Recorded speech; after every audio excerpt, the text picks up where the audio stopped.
Nakakalungkot lang 'yun para doon sa employer na tumulong na nga, in the end siya pa yung nakahamak 'no. Kumbaga hindi naman niya kailangan mag-offer ng LMIA kasi may mga ibang nag-a-apply guys na valid naman yung mga work permit 'no.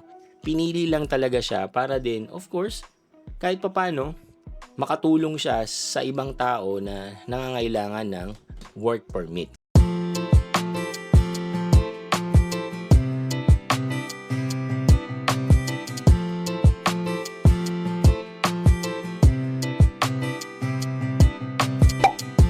Yon. Hello guys, Nardino TV here and we are back with another video. So na-miss ko to guys no kasi nga it's been a while. Ang tagal po na wala tayong upload no. Kasi nga po nagkasakit po si Nardino guys for almost 1 week no. Sobrang down tayo talagang wala akong nagawa no. Nagkaroon po kasi tayo ng tonsillitis guys no. So talagang sakit ng lalamunan ko guys. Hindi ako makapagsalita. Ang hirap lumunon, kumain, kumilos, nilalagnat pa tayo plus masakit ang ulo guys no. So talagang sobrang down tayo nung mga time na yon. Pero ngayon naman guys, naka-recover na tayo no. Which is good. Thank you Lord. No. So ngayon balik na naman tayo sa trabaho and then sa pagba-vlog of course dito sa ating Buhay Canada no. So and yung past few days naman at saka yung last week guys, wala namang masyado ding ganap no. Kasi nga nasa bahay lang din kami dahil meron na akong sakit no. So pero nag-celebrate naman kami guys nung birthday ng aking sister. So shoutout pala doon sa sister ko no. So happy birthday sis. Right? So nagkakaroon lang kami ng konting kainan at celebration dito sa bahay. So ngayon guys, may pagkukwentuhan na naman tayo tungkol dito sa Buhay Canada natin no. Ang dami nating nakapila. So guys, yung mga nagme-message po sa Facebook ko no. Sorry guys kung hindi ko kayo na-replyan agad pero yun nga. Nakapila naman lahat 'yan. So i-discuss natin yan dito sa ating channel no. Okay? So ngayon guys, itong i-share ko sa inyo is tungkol po sa isang kababayan natin dito guys na naka work permit po dito no. So unfortunately may mga nangyari na para sa akin hindi po ako sang-ayon no. Okay? So meron kasi akong friend guys na nasa ibang province at gusto nang lumipat no. And during nung time na nandun sa province na yon, meron siyang isang employer no. Siya po ay student and then nagpa-part-time po siya as PSW no. So meron po siyang alagang mga elderly or yung matatanda. Okay? So ngayon since nga aalis na siya no, pupunta na siya ng ibang province. So naghahanap ngayon sila ng kapalit, right? So bago umalis yung friend ko na yon, tinulungan niya yung employer na mag-screen or mag-scan ng mga resume no. So parang meron silang na interview ng mga 4 yata o hanggang 5 yung mga ganun no. Lahat naman qualified guys no. Lahat qualified and then may mga permits and everything no. Pero kasi dahil nga naging maganda naman yung pagsasama ng friend ko na yon tsaka yung amo niya na yon no. So gusto rin niyang tumulong sa mga katulad ng friend ko na mga Pinoy no. So yun dun sa mga nag-apply guys. Sabi ko nga kanina, lahat naman sila guys is may mga skill talaga sa pagiging PSW no. Pero yung pinili nila na yon guys, pinili yon nung amo ng friend ko all because ma-expired na po kasi yung kanyang visa no. In a few months ma-expired na. So yung employer ng friend ko supposed to be bibigyan sana yung friend ko ng Lamia. Kaso nga lilipat na siya ng province no. So ang sabi ng amo niya, sige, sa kanya ko na lang ibibigay, parang tulong na rin kasi nga may expired na po yung visa no. So ganun nga nangyari no guys. So binigyan siya ng Lamia. Sa mga nakasubaybay dito guys sa Buhay Canada, alam naman natin kung gaano po kahirap maghanap ng trabaho dito no. Ang hirap din maghanap ng company or ng employer na magsusupport sa iyo no. Pati guys, yung pagkuha ng Lamia na yan guys, no? 'Di ba naging issue pa nga yan dito na ginagawang business yan eh, 'di ba? Na talagang yung iba sinasamantala yan, humihingi ng mga sobrang lalaking amount, no? 10,000 to 30,000 Canadian dollars para lang bigyan ka ng LMIA or yung Lamia, no? Pero ito guys, libre. Kasi guys, libre naman talaga yon. Si employer talaga ang magso-shoulder talaga nun. Okay? So, nakaalis na yung friend ko, and then yung kind of friend din niya, yun na ngayon ang pumalit sa kanya doon, no? At nabigyan nga siya ng papel, no? So kung titingnan natin, napakaswerte niya, 'di ba? Na nasabi ko nga, yung iba hirap na maghanap ng ways para makapag-stay dito or ma-extend yung visa, pero ito, 'di ba? Nakakuha siya agad. Okay? After few months, no?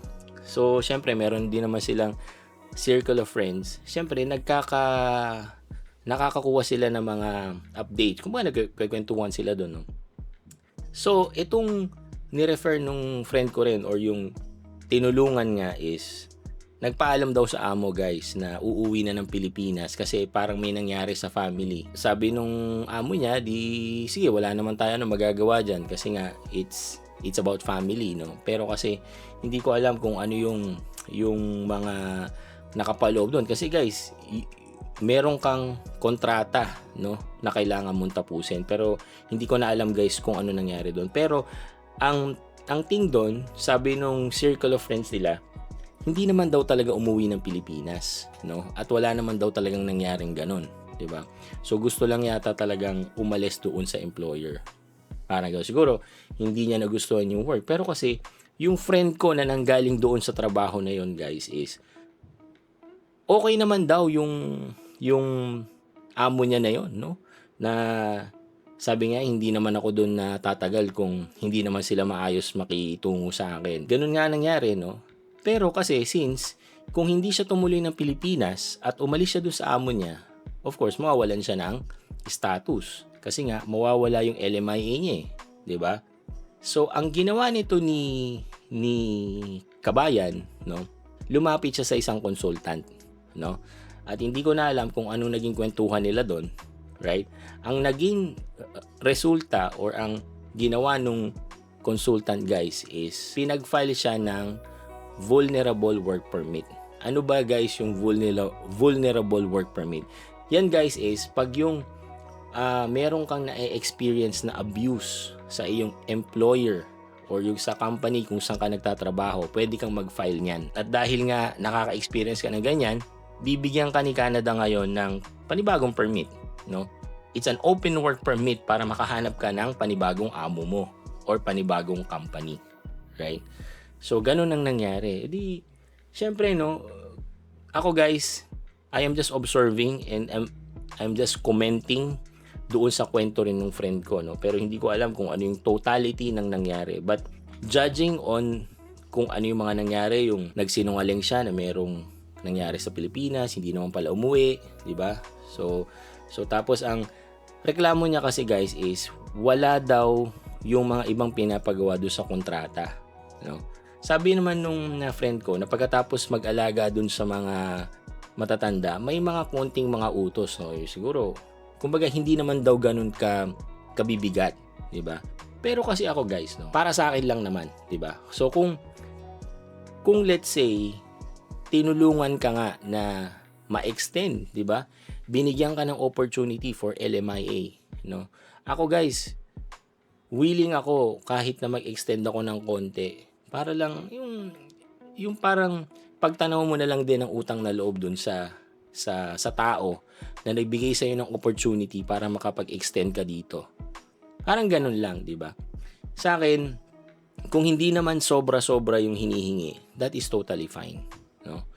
So, ang nakakalungkot lang doon, syempre is nagkaroon ngayon ng bad reputation yung employer niya na ganon, no? Pero again, disclaimer lang guys, hindi po ako consultant, no?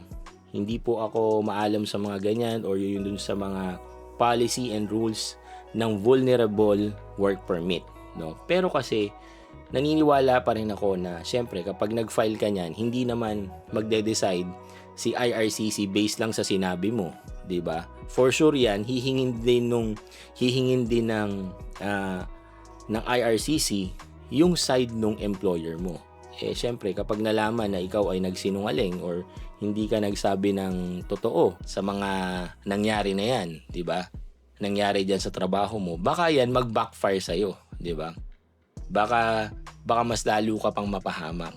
So yun no guys, nakakalungkot lang yun para doon sa employer na tumulong na nga. In the end, siya pa yung napahamak, no? Kumbaga, hindi naman niya kailangan mag-offer ng LMIA. Kasi may mga ibang nag-a-apply, guys, na valid naman yung mga work permit, no?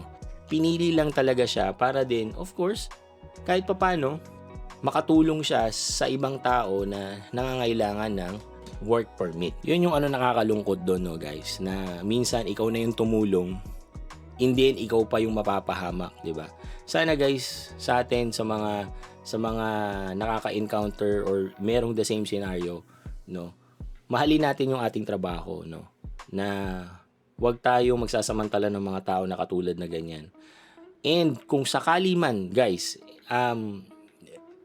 the reason din, guys, kung bakit ko to share is para dun sa mga nagtatrabaho dito sa Canada na nakaka-experience ng totoong abuse, no, kung hindi kayo tinuturing ng tama or hindi kayo napapasweldo ng tama or whatever physical, mental, sexual abuse, guys, ng employer nyo, meron kayong means or merong services sa Canada na pwede nyong i-avail, diba, para makawala kayo sa ganyang scenario. Siyempre, pag naka-close work permit ka, wala kang option eh. You need to stay on that specific company or employer. Kasi kapag ikaw umalis ka dyan, mawawalan ka ng status. Pero dahil dito sa rules na to, sa vulnerable work permit, you have that opportunity. You have that chance na lumipat ng ibang amo or lumipat ng ibang employer. Okay? So, yun lang guys. Again, na-miss ko kayo. So, thank you again for watching and see you on my next video. Peace!